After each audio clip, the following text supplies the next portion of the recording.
মাইলস্টোনের ঘটনাটা মনে হয় যে জানা না এমন একজন বাংলাদেশি এই মুহূর্তে নাই। A to Z সবাই এই ঘটনাটা দেখছে, এই ঘটনা সম্পর্কে জানে, এবং এই ঘটনা যে এত বড় একটা ক্ষতি হয়ে গেল গই, এই ক্ষতিটার আসলে দায়ভার মূলত কে নিব ভাই? আমার জাস্ট কয়েকটা প্রশ্ন মনের ভিতরে খোঁচাখুচি করার, দুপুরবেলার তুন মানে অ্যাক্সিডেন্ট হওয়ার পরের তুন আর মনের থেকে খোঁচাখুচি করার। আমরা যখন হুন্ডা চালানি, গাড়ি চালানি কোনো কিছু শিখি ভাই, আমরা কি ডাইরেক্ট হাইওয়ের ভিতরে উঠে যাই?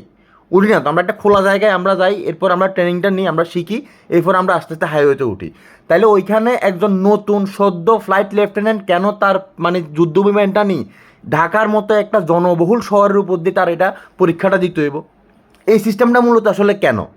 তারে তো কক্সবাজার যাওয়ার কথা কিংবা পতেঙ্গা সি বিচে যাওয়ার কথা, যেখানে তার যদি কোনো ত্রুটিও হয়, যাতে উপর থেকে নিচে পড়ে গেলে এটা পানিতে পড়ে যায়, অথবা তার যাতে কোনো রকম কোনো ক্ষতি না হয়, এরকম তো হওয়ার কথা ছিল।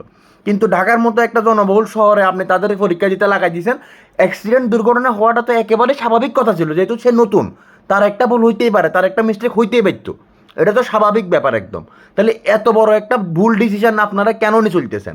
দ্বিতীয় কথা হইলো যে এই যে মানে বিমানটা নিয়ে সে ফ্লাইট লেফটেন্যান্ট তারিখে যে উপরে উঠছে, আকাশে উঠছে, এটা নাকি 1976 সালে যুদ্ধ বিমান।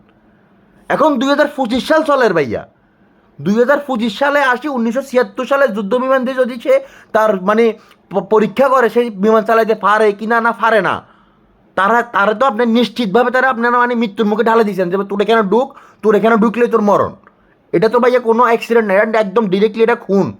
এই খুনের দায়ভার সরকারের নিতে হইব। তো এর আগে সরকার বলেন, বর্তমান সরকার বলেন, বা এর আগে সরকার বলেন, এটা তাদেরই দায়ভার। কারণ 76 সালের একটা যুদ্ধ বিমান মানে এখন 2025 সালে আসে ওইটাতে ট্রেনিং করা, এটা কী ধরনের কথা হইতে পারে? মানে যেমনে ভাল লাগে এমনে করছেন, যেমনে ভাল লাগে এমনে চালাইতেছেন। মানে বাংলাদেশ বিমান ব্যবস্থা এই 2025 সালে আসে যদি 76 সালের এরকমও তো না আছে বলে এটা প্রথমবার হয়েছে এরকম দুর্ঘটনা।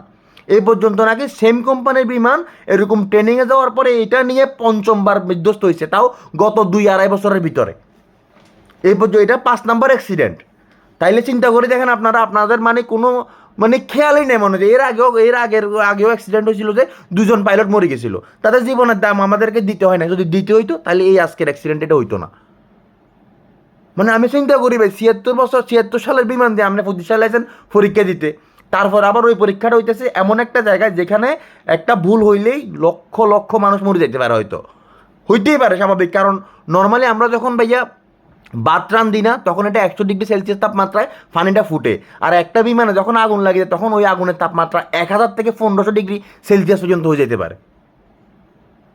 মানে কত সাধারণভাবে নিয়ে নিছেন আপনারা জিনিসগুলা, আমার আসলে মাথায় ধরে না। আমার বিকেলের তুন ভাইয়া খুসখুস করে এই প্রশ্নগুলো করার লাই আসলে, যে আসলে এটা মূলত কেন হইতেছে, এটা কি আসলে অ্যাক্সিডেন্ট হয়েছে না এটা খুন?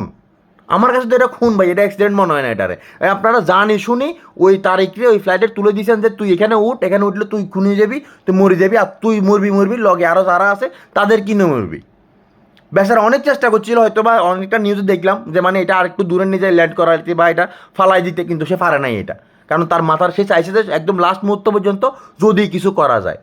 কারণ সে একদম মাঝ পথে নাকি বিপদ সংকেত পাঠাইছে যে বিমান আর আকাশে উঠতেছে না, বিমান নিচের দিকে ডাউন হয়ে যাইতেছে, এই মুহূর্তে আমি কি করতে পারি? দেখেন এবার আপনারা যা ভালো মনে করেন।